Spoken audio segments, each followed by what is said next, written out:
The story begins with a second-year high school student named Akihito Kanbara who notices a freshman named Mirai Kuriyama about to jump off of the school roof, and instinctively goes to save her. Annoyed by his attempt to stop her, Mirai impales him through the heart with a carmine sword. Sometime later, Akihito and his friend Mitsuki Nace work on preparing an anthology for their literary club when Mirai disturbs them. It is revealed that Mirai had been stalking Akihito all week in an attempt to kill him. However, Mirai's attempts prove to be futile due to Akihito's immortality as a half-youmu.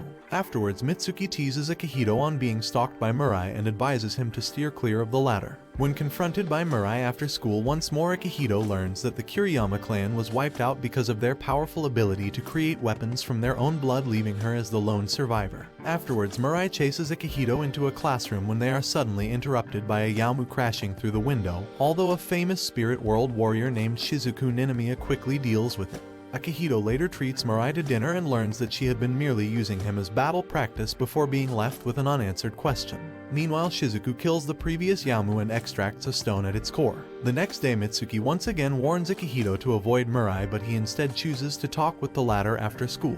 While having dinner at the playground, Akihito learns that a youmu had been haunting Mirai's home, in addition to her hate towards her cursed ability as well as the act of killing. Empathizing with her, Akihito decides to help Mirai kill the youmu and both confronted at her home. Akihito momentarily spaces out as they face the youmu, although Mirai manages to drive it outdoors. Mirai gives chase and engages the youmu into a ferocious battle at the playground, and after a bit of a struggle strikes near its eye, albeit escaping. Losing the resolve to follow through, Mirai suggests they leave it be but ends up chasing after it, following Akihito's warning of her declining living expenses. Mirai then removes her ring, amplifying her powers further, and splashes acidic blood on the youmu. Now immobilized, Mirai destroys its eye, killing it in the process and revealing an ultramarine stone at its core. Akihito then tends to Mirai's wounds and offers to let her join the literary club, which she rejects before passing out. The next day, Akihito and Mirai take the youmu stone to an appraiser, but are instead greeted by the humanoid youmu named Ai Shindo, prompting Mirai to instinctively draw her sword before they explain the many natures of youmu and the appraising process to her. While at school, Akihito tries to gather information on the aggressiveness of the recent youmu attacks from Hirumi Nace to no avail. Afterwards, Akihito visits the appraiser named Ayaka Shindo to get her to reveal the contents of a postcard from his mother Yaoi Kanbara, where she warns him of the coming of a youmu known as the Hollow Shadow, which is a powerful youmu which lacks a physical body. Ayaka explains that following its last appearance it effortlessly defeated 5 level spirit warriors, and the recent low-level youmu were probably agitated by its proximity. Afterwards, Ayaka appraises Mirai's youmu stone, and she uses the money to treat Akihito to a beef bowl while pleading with him not to further involve himself in her affairs because she had killed someone. The following day, Mirai chases a low-level youmu, and after finding herself unable to kill it, Mitsuki appears and kills it, offering Mirai its stone, which she rejects as charity. Meanwhile, an interrogation officer named Miroku Fujima from the Spirit World Warriors Observation Department meets with Izumi Nace to discuss the coming of the Hollow Shadow. While at school, Akihito tries once more in vain to get Mirai to visit the literary club, and in obtaining information about the latter from Hirumi. Mitsuki later has Akihito rendezvous with her at the train yard to disclose some sensitive information she obtained from Iori Ikonamiya. Mitsuki reveals that Mirai may go after the Hollow Shadow and of her adoption by the Inami clan, who lost their daughter at the hands of Mirai while confronting the youmu itself. Meanwhile, as the Hollow Shadow enters Nagatsuki City, causing the moon to cast an eerie purple glow, Akihito tries to prevent Mirai from going after the youmu.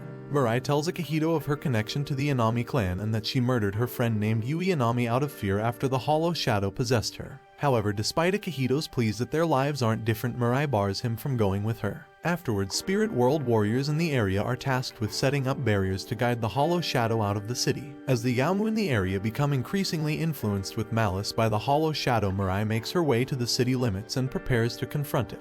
However, Sakura Inami attacks her with killing intent just as they both become engulfed and get thrown into a random part of the city by the Hollow Shadow. Finally, Akihito suddenly stops Sakura's attack and states that Mirai still didn't understand his words. Akihito and Mirai flee from Sakura's onslaught down the illusionary labyrinth created by the Hollow Shadow. Arriving at a twisted replication of the train yard, Mirai becomes ensnared by the shadow as it mimics Yui's likeness. However, Akihito snaps Mirai back to reality before the shadow kills her. Revealing its main body, the shadow attacks Mirai, who retaliates by injecting its body with a massive amount of corrosive blood which destroys it. Finding themselves back on the mountaintop, Mirai questions her self-image to Akihito. As Akihito sincerely replies, the weakened shadow suddenly possesses his body, causing him to plead with a horrified Mirai to inject him with her blood. This forces the shadow out of Akihito and Mirai finally destroys it. Afterwards, Hirumi, Ayaka, and Shizuku show up and bar Mirai from going to Akihito's aid, instead locking him in a cage with Ayaka explaining of Akihito's Yamu half's awakening due to his human half's weakened state. Mirai then horrifically watches as Akihito undergoes a sudden transformation and goes berserk. Despite the trio's attempts to keep Akihito contained, they are soon overwhelmed by his immense destructive power, with his orange fireballs completely devastating the surrounding landscape. Seeing herself in Akihito, Mirai breaks into tears and locks him in a bear hug until his rampaging Yamu half calms down. In the aftermath, as Akihito reawakens and despises the devastation he caused, Mirai breaks into tears following his apology. Meanwhile, after observing the struggle, Miroku decides to report back to the society. Sometime later, Mirai and Akihito go out to dinner, with the latter posing the same question she did to him earlier, and Mirai replies with a normal response just as he did for her. In the epilogue, Izumi presents the Hollow Shadows stone to an unknown man and remarks that it should stall the society for the time being. Mirai finally gives in and joins the literary club due to Akihito's constant pestering. Afterwards, Mirai, Akihito, Mitsuki, and Hirumi visit the Nace mansion, where they run into a departing Miroku. Izumi then temporarily confiscates Mirai's Spirit World Warrior license for a month on account of disobeying her orders and going after the Hollow Shadow. Mitsuki then agrees to take Mirai to her part-time job in the hopes that her boss would hire her so she may have income for the next month. While they discuss this at a pancake house, Mitsuki and Mirai also discuss the latter's change of heart to socialization and Akihito's relationship with the Nace clan. Just then they notice a passerby possessed by a Yamu and instantly go after it. Mirai eventually battles and kills the Yamu just as Shizuku shows up and treats them to barbecue as thanks. As Mirai notices a poster of the annual Nagatsuki City Lantern Festival, Mitsuki recalls how she was barred from ever attending the festival due to her duties as a Spirit World Warrior. Afterwards, Mitsuki and Mirai visit Ayaka's shop for the former's part-time job, and Ayaka hires Mirai in addition to forcing her into a photo shoot for extra money. Afterwards, they mention Akihito's depression following his Yamu transformation. While they watch the shop, Mirai tries to ask Mitsuki why she refuses to go to the festival, to no avail, leaving her with the answer that Spirit World Warriors are alone. However, Mitsuki eventually changes her mind when she recalls how she had set up chartreuse lanterns in her room as a child. Finally, Mirai and Mitsuki run into a surprised Akihito and Hirumi at the festival, and upon Akihito's confusion at their arrival, Mirai knowingly implies that on the night of the festival none of them have to be alone. In the epilogue, Mirai encounters Izumi in the woods. Mirai starts bringing bonsai trees to the literary club meetings, and Akihito deduces her gardening hobby to be the true culprit behind her constant financial problems. Having gotten her license back, Mirai gets information from Ayaka about a valuable fruit-type Yamu that lurks on their school roof, and Mirai immediately runs off without waiting for Ayaka to explain its characteristics. Afterwards, Akihito arrives too late to stop Mirai from confronting the Yamu, and both become drenched in a yellow noxious-smelling liquid as part of the Yamu's defense. That evening, AI explains that the Yamu gets easily distracted by human girls, and thus a two-person team would be needed to defeat it. Hence, Akihito and Mirai pressure Mitsuki into helping. The following day, Mirai showcases some seductive poses in front of the Yamu while Mitsuki approaches from behind. However, that plan quickly fails, and the Yamu marks Mitsuki in a much more horrendous pink liquid. As the group contemplates giving up, Hirumi explains that the last time the Yamu was killed, a special song was used to distract it. However, that plan also fails when Mirai turns out to be a terrible singer. As the entire group showers again that day, everyone decides to go after the Yamu again, and hence spend the next week practicing the words and dance choreography for the song. Akihito, Mirai, Mitsuki, Hirumi, and AI then show off the results of their training and perform the song perfectly in front of the Yamu and lowering its guard. When the performance ends, the group horrifically realize their failure of assigning someone to kill the Yamu, at which point it explodes and covers the entire roof in a torrent of yellow liquid. Sekura recalls Yui's warning of the Hollow Shadow's power while hunting an amphibious Yamu. The next day, Shizuku interrupts the literary club's usual theatrics to inform them of Sekura's impending transfer to their high school. However, Mirai decides not to intervene in the matter. That evening, Akihito goes to Sekura's aid when she passes out from fighting a flying Yamu and takes her home to tend to her wounds. Here, Sekura explains that her spear grows stronger by devouring Yamu stones, and that a mysterious man gave it to her, which she may keep for herself given that she kills Mirai. At that instant, Mirai unexpectedly drops by to return Akihito's phone, forcing the latter to reveal Sekura when Mirai spirals out of control upon noticing the second pair of shoes at his doorstep.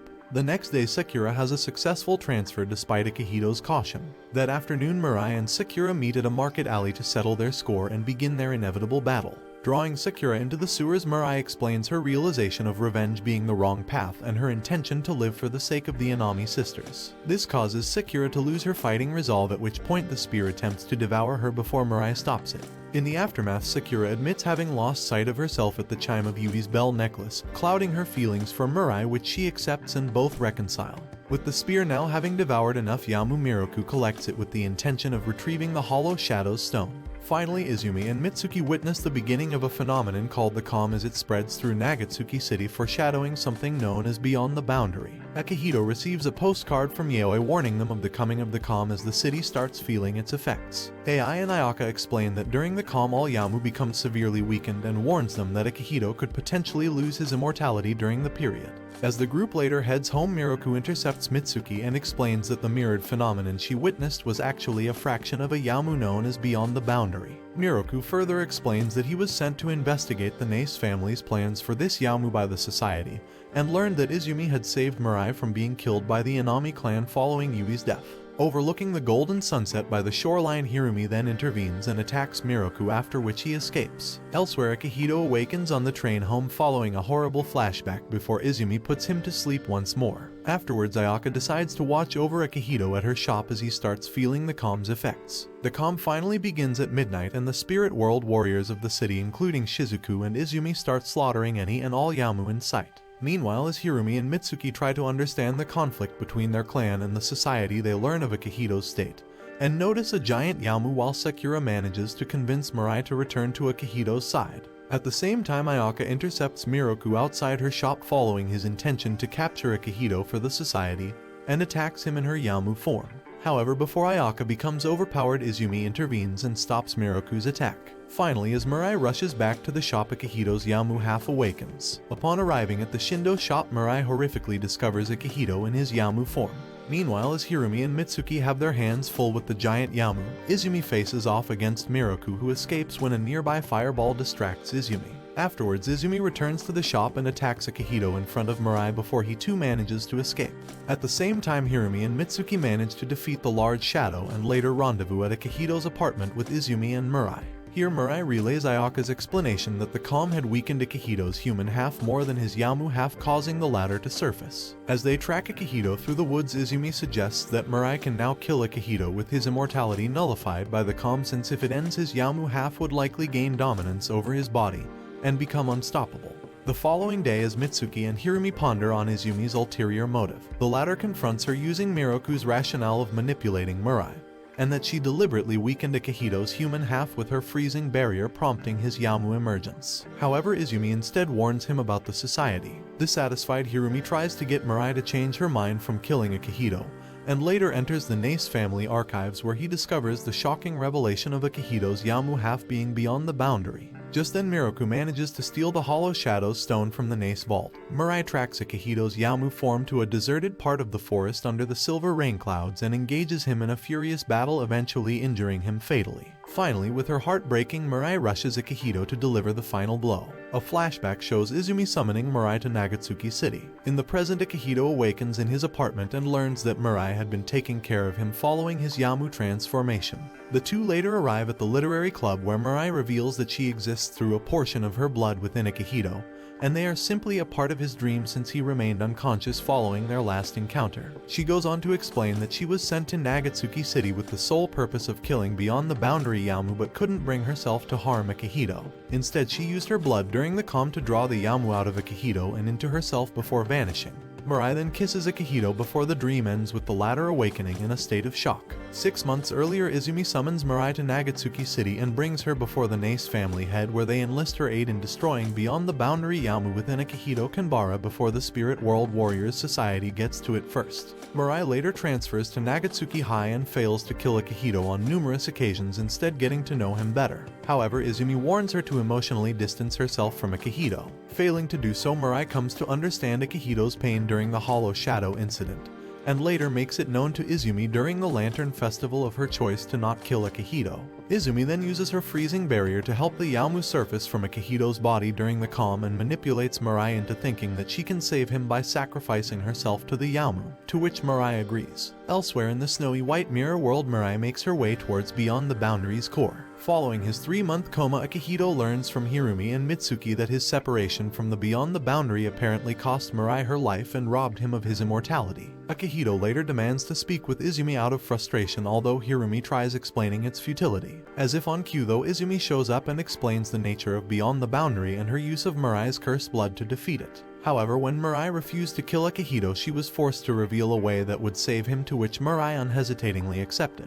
That evening, Akihito opens his last email from Mirai where she explains that meeting him allowed her to gain self-acceptance. Meanwhile, Miroku deduces that the weakened Beyond the Boundary simply retreated into another dimension to battle Mirai while simultaneously absorbing the supernatural energy from the real world. Miroku then uses the spear to inject a massive amount of energy into Beyond the Boundary and exposes the black sphere hovering above the city, which proceeds to attract and absorb all of the city's Yamu. Amidst the chaos, Akihito and the gang are also summoned to the literary club where Yaoi informs them of Mirai's survival and battle against Beyond the Boundary. She then gives Akihito the shard of Beyond the Boundary's stone, allowing him to regain a portion of his powers while explaining that it emerged when he was possessed by the Hollow Shadow. Finally, despite Izumi's warning, Akihito manages to pass into the black sphere by merging with Mirai's puppet version of himself and catches Mirai during her destructive battle with Beyond the Boundary. As Mirai and Akihito reunite, Izumi demands that Yaoi tell her exactly what a half-youmu is. However, Yaoi makes a quick escape after warning them of the society's movement.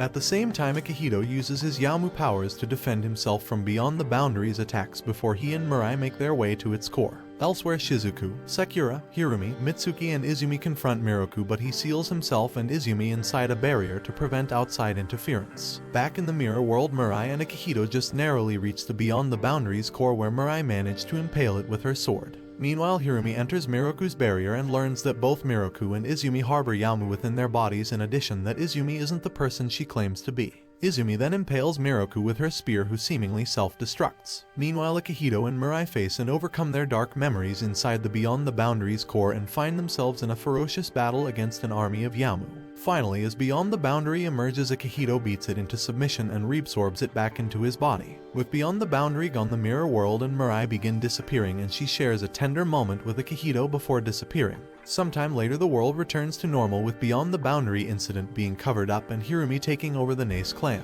As Akihito laments on a life without Mirai, he suddenly runs toward the school roof when her ring disappears and reunites with her. After declaring his feelings for her in his own way, Akihito returns Mirai's red-rimmed glasses. And this brings the anime to an end. Don't forget to like and subscribe if you enjoyed. Also turn on notifications so you don't miss out on another video. Until next time, farewell.